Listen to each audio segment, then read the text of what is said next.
Hello, everyone. Thank you very much for joining us today. I hope that you all had an enjoyable and safe weekend.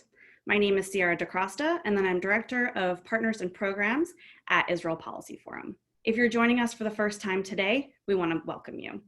Israel Policy Forum is committed to advancing a viable two-state outcome to the Israeli-Palestinian conflict in order to ensure Israel's security and its Jewish and democratic future. In furtherance of our core mission, we've been raising the alarm about the threats posed by West Bank annexation for the past 3 years, educating American policymakers in Washington, American Jewish communal leaders, and emerging leaders of the next generation. We're not letting our guard down, even as some question whether annexation will actually happen. Israel Policy Forum is committed to serving as an educational resource at this critical time for organizations throughout the Jewish community and beyond. Over the past 3 months, we've conducted dozens of private educational sessions on the dangers of annexation, the state of Israeli politics, and the future of the two-state solution with a wide range of community institutions through private, off-the-record, and public community-wide sessions featuring an array of American, Israeli, and Palestinian experts. If you're a lay or professional community leader and would appreciate partnering with Israel Policy Forum to convene a customized, in-depth educational briefing for your organization, please contact us at info@ipforum.org. We hope you'll continue to turn to Israel Policy Forum for credible information, analysis, and education. Our commitment to a vision of a secure, Jewish, democratic Israel is unwavering, but we depend on your generous support in order to keep up this momentum, so I encourage you to invest in our work if you're able to do so. Particularly at this moment, with unilateral annexation on the agenda and in the midst of a public health crisis, your support is more important than ever. To all of our supporters on this call, we thank you so much. For those who have not yet done so, I encourage you to make a contribution today at www.israelpolicyforum.org/giving. Now on to today's program. We're 2 weeks past the July 1st date set by the Israeli government to begin unilateral West Bank annexation deliberations. In the United States, there's an ongoing debate about how to respond to such a scenario, including whether to revisit the topic of security assistance to Israel. There's also been a debate about aid to the Palestinians, particularly in light of the Trump administration's policies towards the West Bank and Gaza. Today's briefing will focus on the current status of U.S. assistance to Israel and the Palestinians, the 10-year MOU expiring in 2029, and the overall mechanics of sending aid to Israel and to the PA. To shed some light on these developments, we're joined by 2 Washington-based experts, Andrew Miller and Dana Stroul. Andrew Miller is a non-resident scholar in the Carnegie Endowment for International Peace's Middle East program and the Deputy Director for Policy at the Project of Middle East Democracy. His research focuses on U.S. foreign policy in the Middle East and North Africa, with a particular emphasis on Egypt, the Israeli-Palestinian conflict, the Gulf, and regional security. Miller worked on the Middle East and North Africa and the U.S. government from 2008 to 2017. From 2014 to 2017, he served as the director of Egypt and Israel military issues on President Obama's National Security Council, where he was involved in deliberations regarding U.S. security assistance to Egypt, Israel, and Middle East peace, among other issues. Miller previously worked at the U.S. Department of State in a variety of intelligence and policy roles, including in the Bureau of Intelligence and Research and on the Secretary of State's policy planning staff. He also served at the U.S. embassies in Cairo and Doha. Dana Stroul is the Shelly and Michael Kassen Fellow at the Washington Institute's Beth and David Geduld Program on Arab Politics. She previously served for 5 years as a senior professional staff member on the Senate Foreign Relations Committee, where she covered the Middle East, North Africa, and Turkey. In that capacity, she played a central role in the oversight of the State Department and the U.S. Agency for International Development, which included overseeing U.S. foreign assistance and weapons sales, as well as crafting relevant legislation. In 2019, Stroul served as co-chair alongside her Washington Institute colleague Michael Sigg of the bipartisan Syria Study Group, which released its final report on U.S. policy toward the conflict in Syria this past September. Before working on Capitol Hill, Stroul served in the Mideast Policy Office of the Secretary of Defense. From 2008 to 2013, she focused on a range of topics including U.S.-Egypt relations, the U.S. military drawdown in Iraq, and a review of U.S. government policies and programs in the aftermath of the Arab Spring. In addition, Stroul worked at the U.S. Embassy in Cairo on economic political affairs, at the U.S. Institute of Peace on civilian-military relations in Iraq, and at the National Democratic Institute on Gulf Affairs. I'd now like to turn it over to our moderator for today's call, Israel Policy Forum's Policy Director, Dr. Michael Koplow. Michael, the floor is yours. Thanks so much, Sierra. Before we begin, a few reminders. We encourage you to ask questions of our speakers, which we will address in the latter half of today's program. To submit a question, please type it out in the Q&A box at the bottom of your screen. Next, a recording of this program will be posted to our website, www.israelpolicyforum.org, later on today. And so with that, let's begin. Andrew and Dana, thank you both so much for joining us today. Andrew, let me start with you. American security assistance to Israel is governed by a 10-year memorandum of understanding that you helped negotiate during the Obama administration's second term. What are the MOU's general guidelines? What does Israel generally spend the money on? And are there any ways in which the current aid package and guidelines differ from the previous 10-year MOU? First, thanks, Michael, and thank you to the Israel Policy Forum for this opportunity to speak alongside Dana, one of my favorite people, both inside the U.S. government and out in her various iterations. So to discuss the MOU, which was signed in September of 2016, it governs the period between fiscal year 2019 and 2018, 10 years, as you noted, a total value of $38 billion, $3.8 billion per year. We billed it, and I think accurately, at least in nominal terms, as the largest U.S. military aid package in American history, and it ensures that Israel will receive more foreign aid than any other country on the face of the earth from the United States, which has been the case for a number of years. There were four unique parts of this MOU that differentiated from prior MOUs. The first is the methodology. Prior MOUs were determined largely on a political basis. A number was chosen primarily for political effect. So the last MOU was $30 billion. The US, the Bush administration, the George W. Bush administration, and the Israeli government decided $30 billion sounded like a robust commitment. In contrast, President Obama instructed us to do a bottom-up approach, which involved identifying Israel's actual security needs and then determining what equipment Israel required from the United States in order to meet those security needs. And the number then would be derived from that figure. And we came up at the $38 billion, the $3.8 billion figure. But that approach in and of itself, which was actually designed to meet and be responsive to Israel's needs as opposed to political considerations, was new. The second difference is that this is the first time that missile defense funding was included in the MOU. The MOU consists of two features. One is the foreign military financing package, which is the military support that most countries receive, and that is $3.3 billion per year. That's an account that's operated by the State Department and is cleared through the Senate Foreign Relations Committee. Dana had a lot of experience dealing with it. But separately, there's another $500 million per year in missile defense funding, which comes out of the Department of Defense's budget. And Israel is the only country that receives aid from that particular account. In fact, the money Israel receives is from the Missile Defense Agency, which is the US government's own missile defense apparatus.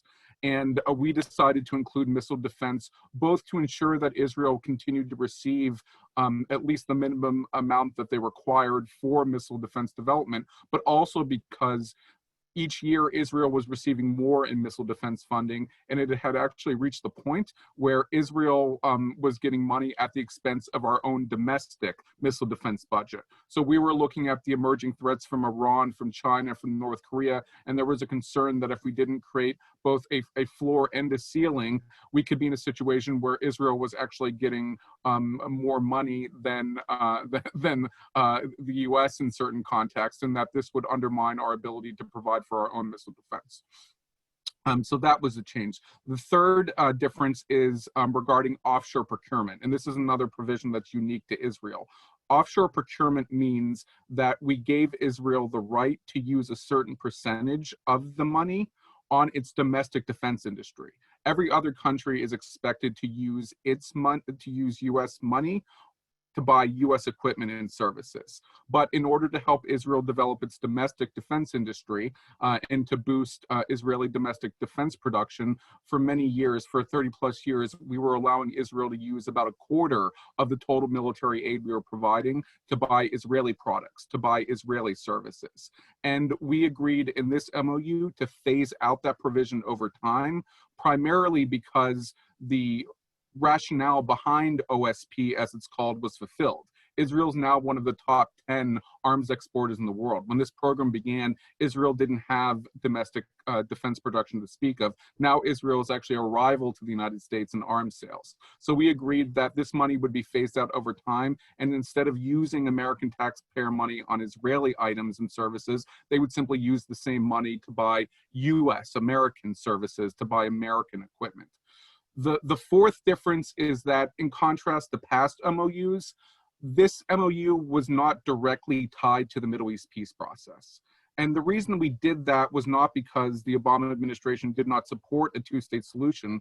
We just felt at the time this was being negotiated between late 2015 and late 2016, it would have been disingenuous to suggest that there was any direct connection between the US military aid to Israel and supporting an active peace process. I think there was still a hope that Israel, if it feels secure, would be more inclined to make concessions towards peace. But there is, if you look at the language of the MOU, there's no direct relationship between Middle East peace and the money it's receiving. In fact, the rationale for the MOU is to ensure Israel continues to receive the advanced capabilities that it can only get from the United States. So it really is about Israel's security first, and was a reflection of President Obama's unshakable commitment to Israel's security, notwithstanding any other political differences that he had. So those were the major differences in what set apart the 2016 MOU from prior variations, prior iterations. So what does Israel use the money for? The FMF is primarily used for big ticket items, often for the Israeli Air Force. The F-35s that are very expensive equipment items, F-15s, fourth generation aircraft that preceded the F-35 but is still useful in a variety of roles. C-130 aerial refueling tankers that permit Israel to conduct attacks farther away from Israeli territory.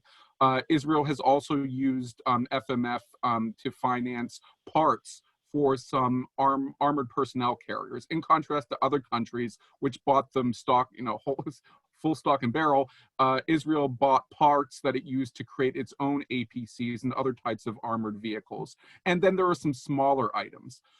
One of the big costs that's often overlooked in military aid between the United States and other countries is sustainment. So Israel buys this equipment, it has to keep it running. And Israel, in contrast to many other recipients of US aid, actually cares about sustainment. If we sell the Israelis a plane, if we sell the Israelis an APC, they're going to get the full life out of that. Whereas other countries tend not to maintain them that well. They overinvest in new procurement, and that leads equipment to die much earlier than its life cycle would suggest. So that's the FMF portion, which is focused largely on ground tactics, aerial capacity. Then missile defense, and obviously Israel is well known for the Iron Dome system, which has saved countless lives in conflicts with Hamas and Gaza. The U.S. helped to develop that with Israel. But in addition to Iron Dome, Israel has developed the David Sling, which is a longer range missile defense system. The Iron Dome system is short range. The David Sling system is medium range. And then they have the Arrow system, which actually intercepts, or is intended to intercept, rockets and missiles coming through outer space. So that's more focused on ICBMs from state operators who possess more sophisticated technology. And what these systems are supposed to do when combined is create a multi-tier defense system. So Israel is covered at the ground level, at the high atmosphere level, and then at the space level, which provides more redundancy, more protection than otherwise would be the case. But those are the major defense expenditures. It's not that Israel doesn't buy smaller items from the United States, but most of the FMF isn't going to buy guns or ammunition or things like that. It's largely this more advanced, sophisticated equipment that only the United States sells. Great, thank you, Andrew, for the comprehensive breakdown. Dana, let me turn to you, and obviously You worked on these issues too, so feel free to weigh in on any of the issues surrounding aid to Israel that Andrew talked about. But I did want to ask you a little bit specifically about aid to the Palestinians. So, obviously the U.S. has historically provided a different type of aid to the Palestinians, but that process has gone through a lot of upheaval in recent years. What is the current status of U.S. assistance to the Palestinians? And if you would take us through some of the changes that have happened in the past few years that limit what the U.S. is allowed to provide and how we've been interacting with the Palestinians on an aid level. Great. Thank you so much for having me. Thank you to the Israel Policy Forum. I'm going to go ahead and double down on what Andrew said when I was on the Hill and before, and even now in the think tank world. Anything related to Israel policy, I have questions. I go to APF or I talk to Michael Koplow. And for Andrew Miller, anything Israel or Egypt, he is one of my go-to people. So it's quite an honor to do this panel today with both of them. So turning to Michael's question about U.S. assistance to the Palestinians, first, let's develop a baseline of exactly what we're talking about, because there's different colors of assistance, they go to different things, and a lot of times they're all conflated. The first is economic aid. So this is bilateral U.S. assistance, and the United States maintains bilateral economic assistance programs to a range of countries. A majority of that assistance does go to countries in the Middle East and North Africa, and specifically there was a program for a long time to the West Bank and Gaza, and I'll go into more detail about that later. Security assistance to the Palestinian security forces, and I apologize if you hear any clanging near me. It's because I have a toddler outside my door right now, very angry, wanting to come in to participate in this webinar. Security assistance to the Palestinian security forces is not economic aid. It's a different kind of money. It also comes from the State Department budget, not from the Department of Defense. And for a long time, it sustains not only non-lethal development, non-lethal military equipment and training and professionalization for Palestinian security forces. It's also provided a mechanism for the United States to act as a coordinator between Israeli Defense Forces and the Palestinian Authority security forces. And finally, many of you have probably heard a lot about UNRWA aid, UN Relief and Works Agency. So this is separate from US bilateral assistance. The US for a long time was the largest donor to UNRWA. This is aid that goes to Palestinian refugees, not just in the West Bank and Gaza, but also to refugees in Lebanon, Syria, and Jordan. How much money are we actually talking about here? When it comes to the bilateral economic aid, so the first bucket that I talked about, the high water mark of that aid was about $400 million. That was at one point during the Obama administration. By the end of the Obama administration, it was about $200 million per fiscal year. We'll get into this in the course of my talk, but at this point, the Trump administration has ended the direct US bilateral economic assistance program in the West Bank and Gaza.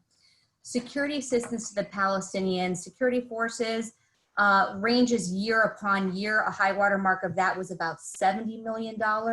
And for UNRWA, about $270 million to $360 million. The US has been the largest donor since 1949, $6 billion to UNRWA in support of Palestinian refugees. And again, this is not just the West Bank and Gaza, it's also Palestinians in need, food aid, education, etc. in Lebanon and Jordan and Syria. And the UNRWA money was also ended by the Trump administration in 2018. The rest of what I'm going to talk about is just the economic aid. If there are questions about the security assistance or UNRWA, both Andrew or I could speak to that in the questions and answers. So focusing in on the economic aid, what was the money going toward? When I was on the Hill, US taxpayers, constituents always wanted to know why are American taxpayers paying for programs overseas? So let's talk about what this economic aid was for. One element of this multifaceted program was budgetary support to the Palestinian Authority in the West Bank. At one point, it would be actually direct transfer, direct budget support to the PA, and in later years, out of concerns about how that money was spent, corruption, empowering the Palestinian Authority leadership, instead that money went directly to Israeli utility providers who are providing services in the West Bank, such as electricity. And some of that money also went to the East Jerusalem Hospital Network, which is a group of about 6 hospitals based in East Jerusalem that provide higher end medical services like cancer treatment that is not necessarily available to Palestinians in the West Bank itself. That's one bucket. Another bucket was Palestinian Authority governance and ministerial capacity improvement. So things like preparing the institutions of the Palestinian Authority for an eventual 2-state solution. And this is everything from one example is creating a one-stop shop for Palestinians to register their cars and get their driver's licenses to improve the quality of life when a Palestinian citizen is engaging with its government, all the way to gender sensitivity training for lawyers working in Palestinian courts and in the Ministry of Justice. That was another bucket. A third bucket is economic development, entrepreneurship, education scholarships, things like that to develop the economy of the West Bank. Another one is people-to-people programs. So conflict management, mitigation, peace building, developing ways outside of official government to government for Israelis and Palestinians to interact, get to know each other. Again, the concept being that peace does not come just at the government to government level, but needs to be forged between societies to build that connective tissue. Another purpose of the aid was humanitarian: water, sanitation, vaccinations, food aid, malnutrition support.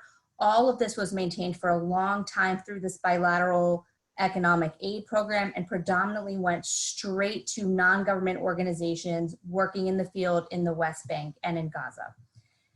So that was all mostly for the West Bank. There was always humanitarian aid, specifically water, sanitation, emergency food aid, malnutrition support that went to Gaza, and obviously not economic aid that was supporting the Hamas-led government in Gaza. What were the purposes of the economic aid program? One was to strengthen the Palestinian Authority as an accountable, non-corrupt governing body for an eventual two-state solution, and to assist the Palestinian Authority as presenting itself as a credible alternative to the Hamas-led government. Another purpose of this large program was stability in the West Bank. So economic and security stability is necessary, and stability and security in the West Bank is not only in the interest of Palestinians, but it's also in the interest of Israel and therefore in the interest of the United States.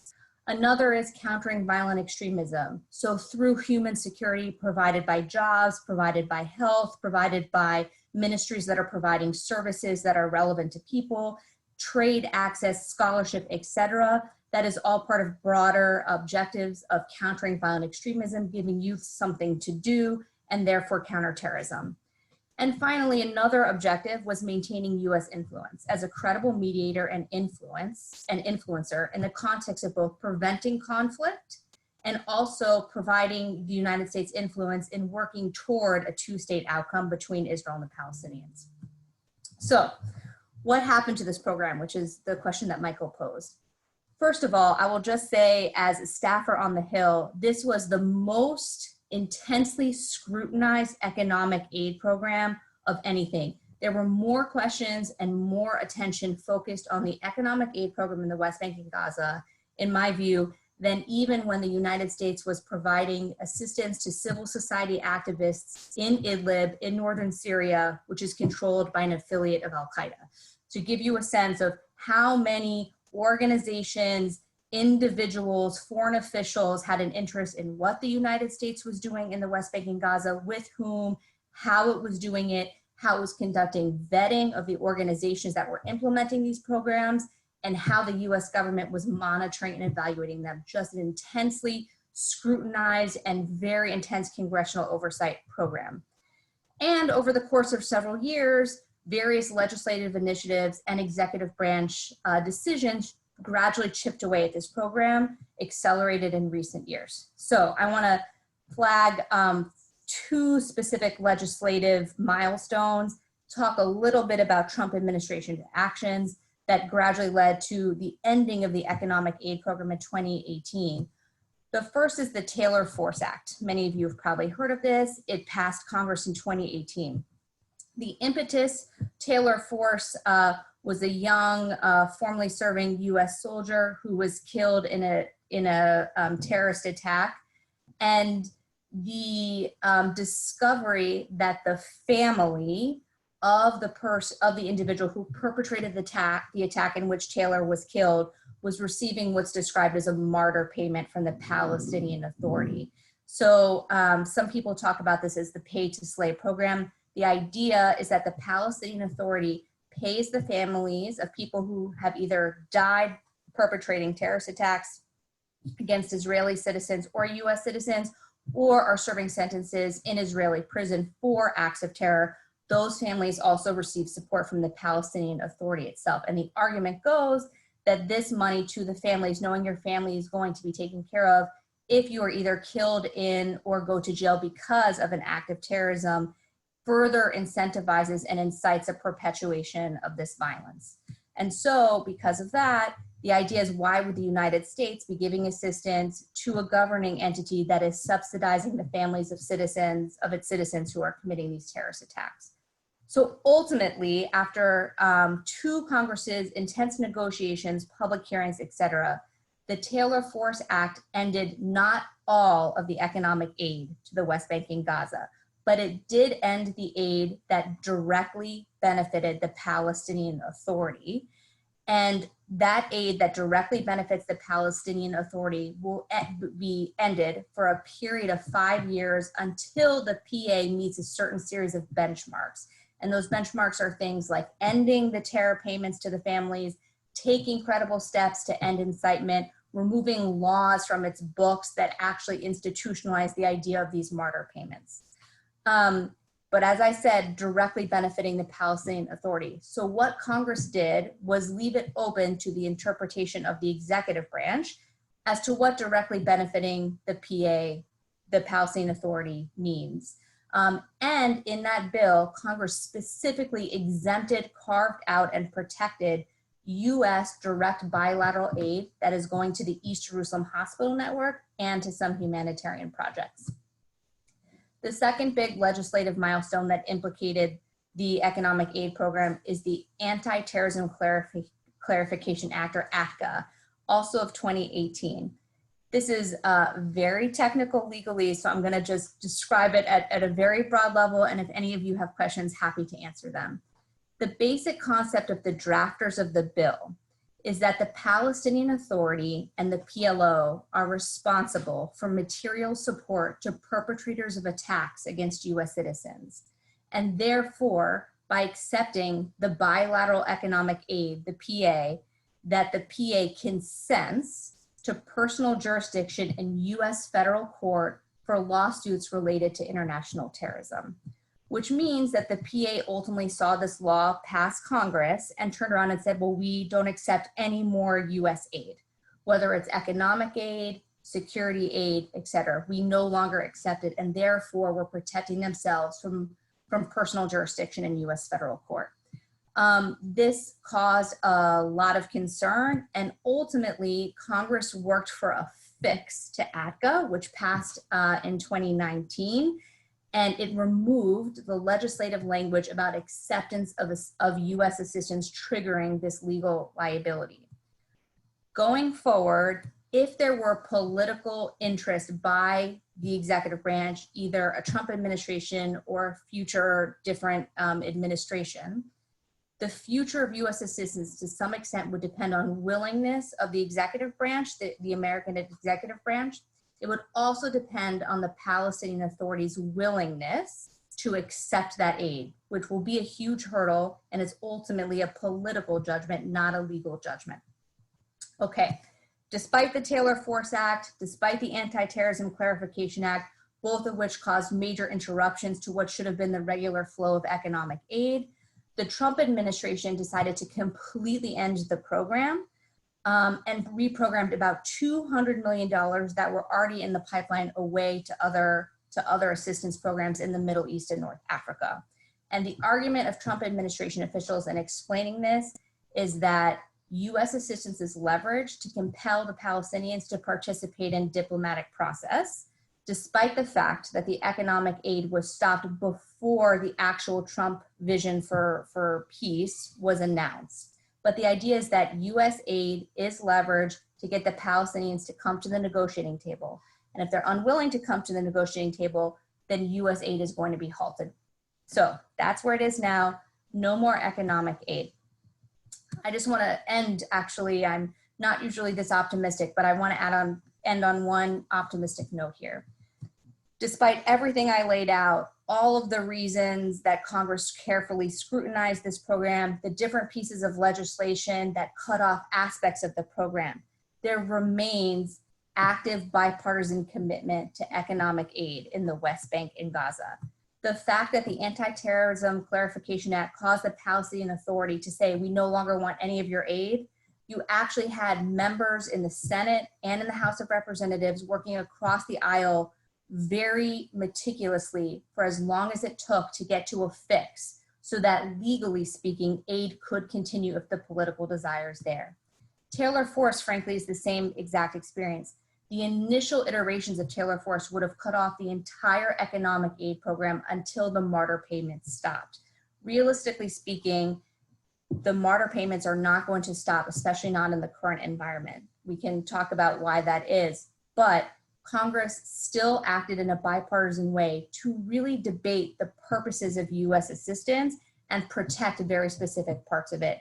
And in how many members of Congress who envisioned how Taylor Force would be implemented directly benefiting the PA was understood to be just the direct budgetary support, like the payments to Israeli utility providers, not the economic aid, not the humanitarian aid, not the scholarships, not the entrepreneurship support. Those sorts of things were envisioned as being protected, but ultimately left it in the hands of the executive branch to interpret.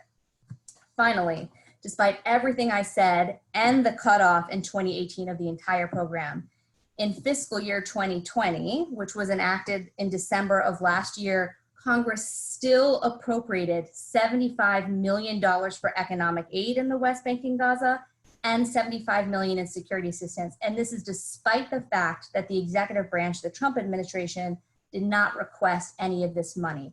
So despite the fact of signaling from the White House there is no appetite for assistance, this required Republicans and Democratic members of Congress to work together to say, no, we think this program is important, and we are authorizing and appropriating specific pots of money for assistance in the West Bank and Gaza. And this is the first time that there was a congressional earmark for this money.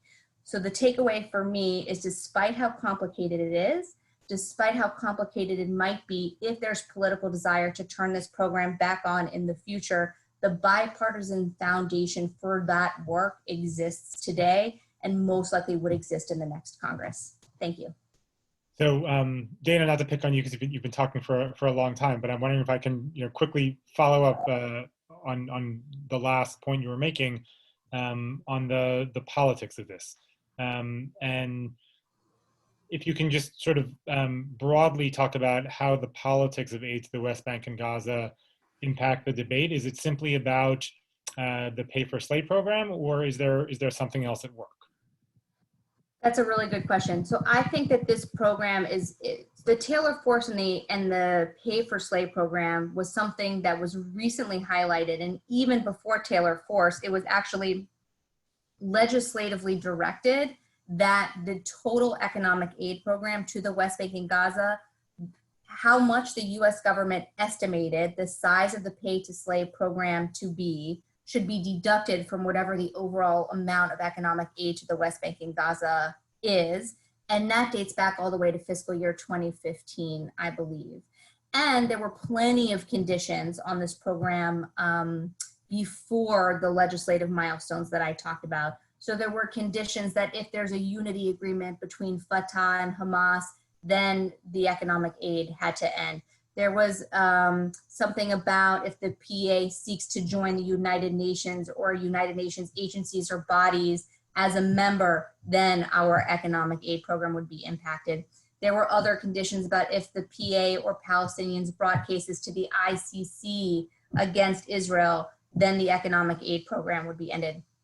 So I think in general, there is always congressional oversight and concern and attention to programs and whether or not our economic aid is feeding corruption truly impacting economic development in a positive way, et cetera.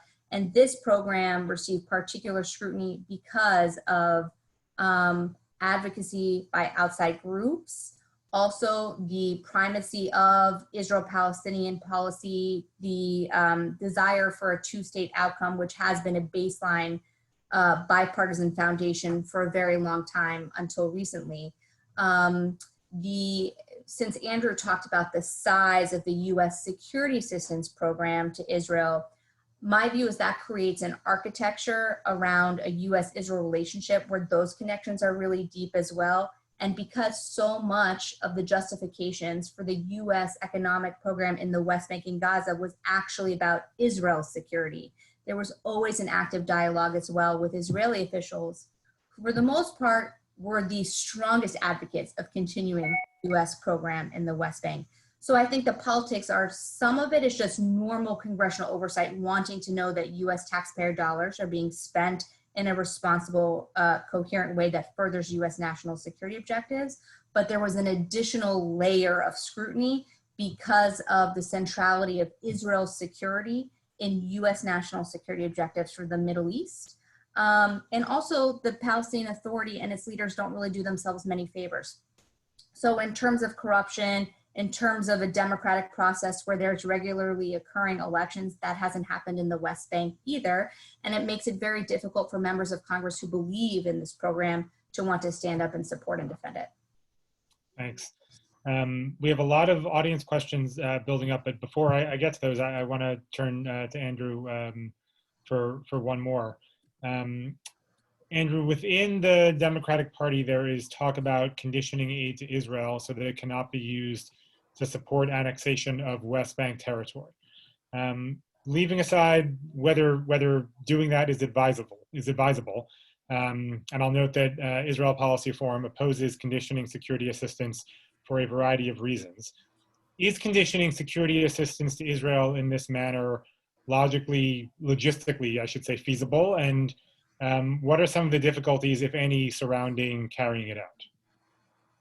That's a great question, Michael. And I think the most concrete expression we've seen so far is the Van Hollen Amendment, which has been co-sponsored by several Democratic senators to the NDAA, which is the National Defense Authorization Act. And that would prohibit the provision of any the use of U.S. money for weapons or services used in support of West Bank annexation. And it's a little difficult to evaluate the proposal because the amendment doesn't specify the consequences, the penalties, should Israel use it. But I think in general terms, it's going to be very difficult to enforce. And there are two primary reasons for this. One is offshore procurement, which I mentioned earlier, which is Israel's ability to use U.S. funding on its domestic defense industry. And what we discovered during the MOU negotiations, to our great surprise, was that Israel took this money, this US money, and put it into the same bank account that they deposited their national funds. And because money is fungible, there's no way to figure out what Israel was actually using that money on. And unless Israel was to begin separating national funds from American funds, we can't say whether any given item is or is not used in support of annexation. So in order to implement the Van Hollen Amendment, at the very least, Israel would have to begin separating out those accounts. The second problem is there's a major informational burden on determining how US equipment is being used. It's kind of like a needle in a haystack. Even in a country that's as small as Israel is geographically, it can be very difficult to figure out whether a given US item was used. It's much easier with big items. You can tell if an F-35 or an Osprey, a major combat helicopter, is being used, but that's probably not the type of equipment Israel would use. It's much more likely to use Caterpillar, bulldozers, things of that nature, which Israel does buy, and I saw a question to that effect. Israel does buy with FMF. But it can be very, very difficult to actually cover in real time what's taking place. We're not, we're not the panopticon that sees everything that's taking place. We're not always going to know when violations are occurring and whether it's a U.S. equipment item that's being used. And a parallel that is useful in this context is the Leahy Law, which is designed to prohibit U.S. funding to military and security units that commit gross violations of human rights. As any person who's worked on Leahy vetting knows, either at defense or state, it's incredibly difficult to establish whether a violation has been committed, and two, whether the people committing the violation had received U.S. equipment or U.S. training. It's just not that easy to do. We don't have a roster of every single IDF soldier, so we can't say whether this person was in Kansas for training or not. It's going to be very, very difficult. And if we are to have any hope of implementing that law, and again, I'm not endorsing it, just saying if you wanted to, it would require a major budgetary commitment to build up an apparatus at the State Department to follow this. You would need an investigative team. Remember, this is not, the police. We can't demand that Israel turns over relevant information. It requires the cooperation of the host government, which is normally not forthcoming. Yes, we could use pressure tactics. We could threaten to withhold. We could threaten to coax. But in practice, and for political reasons, you can't escape them. It's very difficult to do those things. So I think it would be very, very hard to actually move forward with it. And I will say, in terms of the penalties, I can see two potential ones. One is that if Israel uses a certain equipment item, we no longer sell that equipment item to them. And that in and of itself would not violate the MOU. I know some of the groups that are opposed to conditioning have cited the MOU as a reason. There is a way to implement the Van Hollen Amendment without running afoul of the MOU, because the MOU only guarantees money. It doesn't guarantee equipment. Nowhere in the MOU will you see that we have pledged to sell Israel anything it wants. We've just pledged to provide them with a certain amount of money. So that actually would be consistent with the MOU. However, if the penalty becomes for every violation, we're going to dock you $10 million, $100 million, that would violate the MOU, because the MOU is clear that we are going to provide a minimum level of assistance to Israel every year. Now, the MOU is not a legal document, and the government lawyers like to remind us that it's non-binding. Still, as a general principle, we like to uphold our word. And Congress certainly has an interest in doing so as well. So whatever the intent behind the Van Hollen Amendment, and I think it is more politically symbolic than anything, it's going to be very difficult to work in practice as it's currently constituted. It's not going to be as clear cut as, for instance, the example everyone uses when you want to support conditionality in Israel, which was the loan guarantees in the early 1990s. It was much easier to determine whether Israel was building settlements than it is to determine whether a bulldozer or whether a can of tear gas had been used that was American in origin. It's just a task of a different order and magnitude that we are not capable of unless we actually commit the resources to develop that capacity. Got it. Dan, I don't know if you wanted to add anything on that, or you're good. Okay, so as I said, we have a number of questions coming in here. So a couple of questions focus on the kind of the Israeli defense industry and mechanics of its budget. So Andrew, you had said that before the MOU, Israel did not have a big built-up defense industry. So one question asks about Israel producing the Lavi aircraft in the 80s, and also the Merkava tank, Uzi machine gun. So can you talk a little bit about how those fit with what you said before about the Israeli defense industry, and sort of I guess related to this, for either of you, how dependent in terms of the percentage of total budget comes from the U.S. both for, I think the question is asking about both, so both for the Israeli defense budget and for the overall Palestinian budget. How much of these budgets are actually coming from assistance provided by the United States? Sure. So on the question of the Israeli defense industry, it's not that Israel didn't have a defense industry before this MOU. They didn't have much of one until we started OSP, which was in the 1980s. And in fact, OSP was introduced with the explicit purpose of helping Israel develop the Lavi fighter.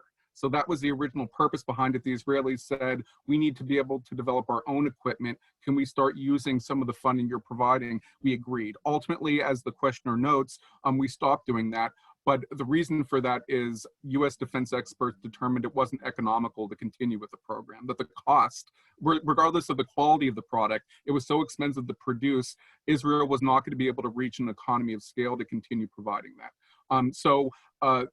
At the time it was introduced in the early 1980s, Israel's defense industry was more concentrated on smaller items like Uzis and personal weapons.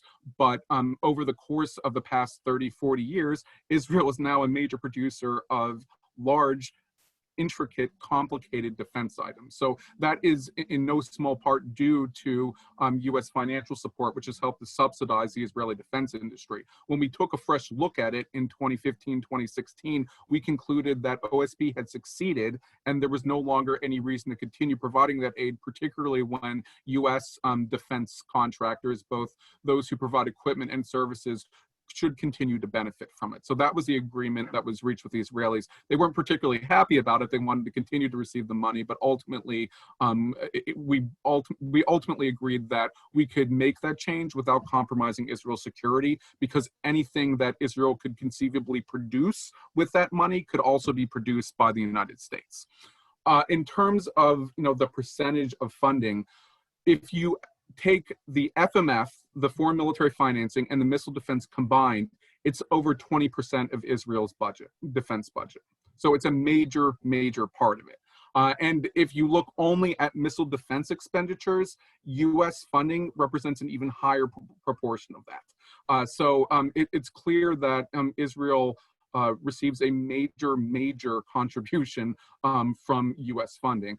Also from the Palestinians, as Dana was noting, the numbers have in some instances been in several hundred millions of dollars, and that's just in bilateral aid. When you add in UNRWA, which has also been $300, $400 million a year in contributions each year, I don't know what the percentage is offhand, but it is substantial.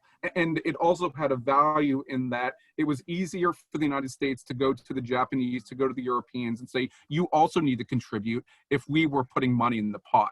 After we stop putting money in the pot, it's more difficult to say, you really need to do something. We don't have the courage of our convictions in that sense. But for both Israel and the PA, in security terms, and for the PA also in economic terms, the US role is substantial. It's not that neither country would be unable to survive without it, but if US assistance disappeared tomorrow, it would be a rude awakening for both Israel and for the PA. A few comments. First, on the security assistance to Israel, I agree with everything Andrew said, and then I would also point out that because the Israeli Defense Forces can plan, because of this 10-year MOU, for a fixed amount of US support for these higher end systems, Israel, again, everyone participates and does military service. So that's a huge budgetary burden on the Israeli government and on the IDF. So part of the predictability of the MOU means that the Israeli National Fund is going to support their military for salaries, for the regular things that you would do for the most impressive military in the region. They have some budget predictability. And because of this MOU and this executive agreement, it provides a baseline that the United States really doesn't. We have an MOU like this for some assistance with Jordan. There's always been a desire, for example, by the Egyptian government to have this, but those governments have to rely every single year on looking at a food fight between Congress and the executive branch and the unpredictability based on what may happen year to year, how the security threats change, on what the US chooses to allocate versus this MOU. So just in terms of budgeting out several fiscal years, this really helps the IDF and Israeli military planners as they think through that. And on the Palestinian side, the US bilateral assistance is important, but it's by no means existential. The $400 million, the $200 million, the nothing now is still a very small percentage of the overall Palestinian budget, which is billions of dollars. More important, I would say, than the American contribution is that the Knesset has passed its own version of the Taylor Force Act. So Israel collects custom revenue and transfers it to the Palestinians, which is the majority of their budget and how they pay salaries. There was a vote by the Knesset to deduct the amount that Israel estimates goes to martyr payments and not provide that to the Palestinians, which has now caused the Palestinian Authority to reject all of the customs revenue from Israel, which means they're in such severe economic pain right now. Salaries, I think they're paying less than half of what civil servants and Palestinian security forces are used to getting. And of course, in that kind of economy, entire families are dependent on that one salary for that one individual. So huge economic pain right now. And I wouldn't say that the U.S. cutoff of economic aid was that influential. And frankly, one of the reasons why cutting off U.S. economic aid it's not consequential enough to cause Palestinian leadership to say we really need to stop these martyr payments. And I think that's the real core of this argument here. Is if you are actually seeking to maintain assistance but end problematic behaviors, is threatening to cut off the aid really the best way of going about it? And that was part of the debate as well about Taylor Force, and has always been a question, not just as relates to the Palestinians in West Bank, Gaza, but in general with U.S. assistance program. Is conditioning or threatening to cut off the best way to achieve whatever the behavior changes that you aspire to? We have a question from Jocelyn Krifter. Hi, Jocelyn. According to Senator Van Hollen, with whom Jocelyn has gone back and forth, the amendment was drafted carefully so it would not impact Iron Dome's existing ability to defend all the areas that it currently covers, including any of the territory that could be annexed. Do you agree with his claim based on your understanding of the amendment? And just to give some context, the amendment, I think, explicitly says that no funds could be used in annexed territory. And so the question is, does that impact the ability of Iron Dome to operate in or to protect that territory? So it wouldn't affect the ability of Israel to continue with its current deployments of Iron Dome missile batteries, which are almost all in Green Line Israel. However, if Israel were to deploy those batteries to West Bank territories that were annexed, that would violate the amendment. That would violate the text. Because I actually have the amendment pulled up, and the language is, or otherwise made available for the Department of Defense may be obligated or expended, blah, blah, blah, to territories in the West Bank unilaterally annexed. By including available for the Department of Defense, that by definition does include missile defense, because the missile defense funding, as I said earlier, is administered by the Department of Defense. It's Missile Defense Agency money, which comes under the rubric of Department of Defense budget, not the State Department budget.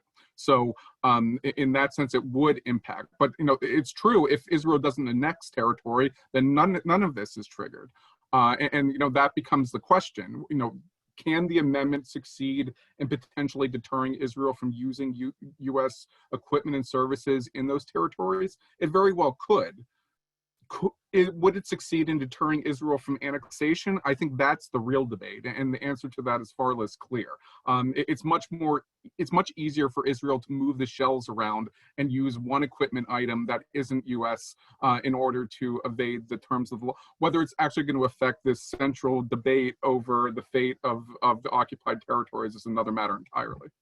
So just to be clear, based on your understanding of the amendment, if Israel were to go ahead and annex Gush Etzion, it could put an Iron Dome battery inside the Green Line to cover the Gush Etzion territory, but it could not deploy the battery itself within Gush Etzion. I am not a lawyer, and I would defer to the government lawyers for that. If you deploy the battery in Gush Etzion, that would definitely trigger it. Whether, placing it outside of Jerusalem and if its range covers, whether that's less clear. And I think U.S. government lawyers would probably interpret that in such a way to allow it to continue. Got it. Dana? I'm going to add one further wrinkle to this. The amendment, however, limits U.S. assistance under the State Department or the Feds Department that is appropriated in this current National Defense Authorization Act or future. So Iron Dome batteries that exist up until now have been funded with prior year money and don't get caught under the implications of this amendment.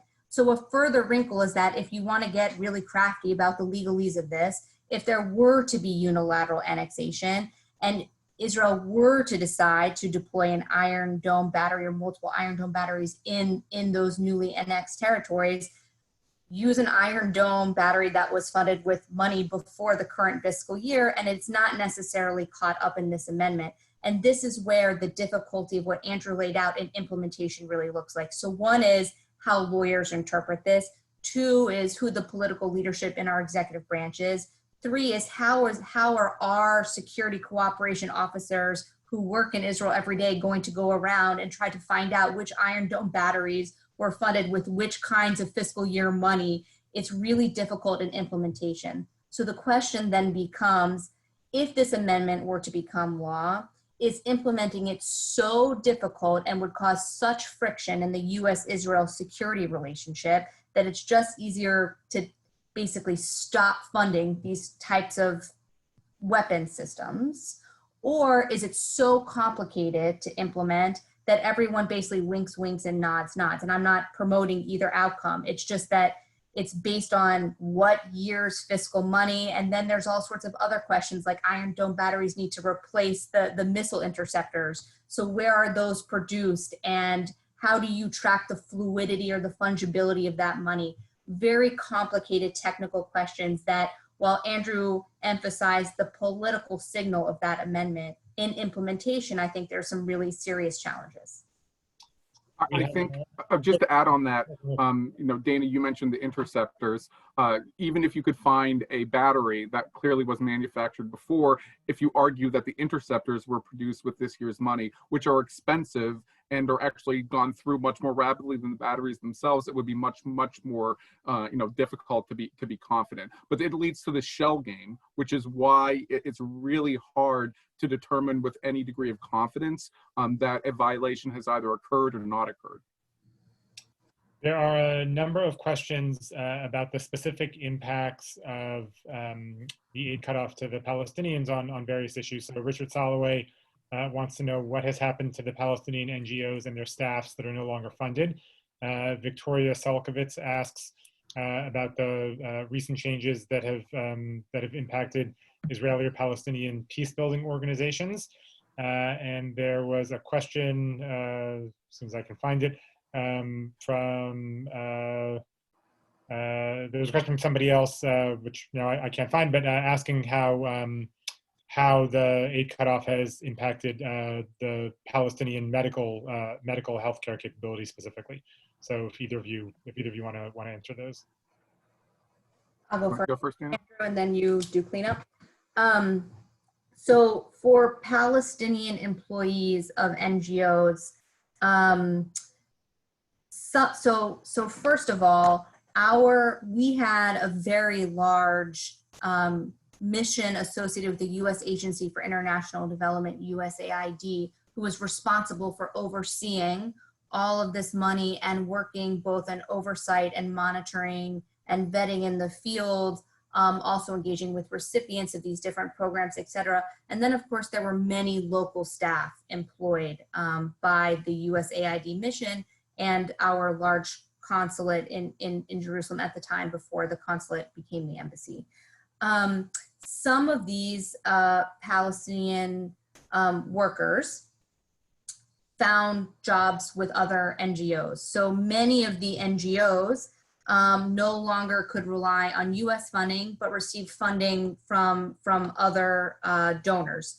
Some is United Nations funding, some is Quartet funding, some is European Union funding, some of that is specific European government, some is EU, some are international foundations, etc. So while programs specifically designed to respond to US requirements have ended, a lot of NGOs managed to maintain their ability to work, but some of those programs or the objectives of the programs were redesigned because their new donors stepped in. So some of those Palestinians found new jobs and others didn't, or have had to adjust to less income because the donors or the size of the donations are not as large.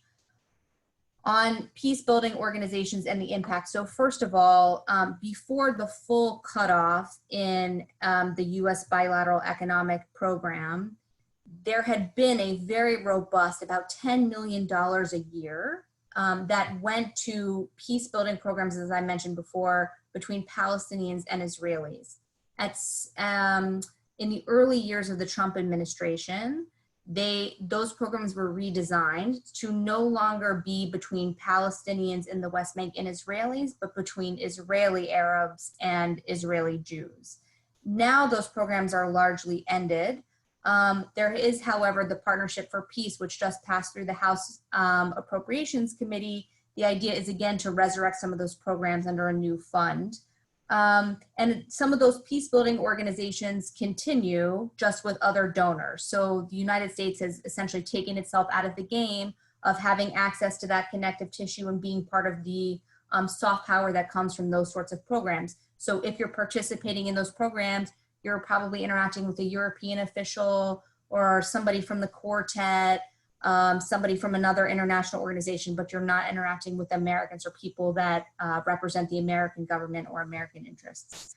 And Palestinian medical establishment. So the question was just about Palestinian health. Yeah, I think how it's impacted Palestinian medical establishments and healthcare capacity.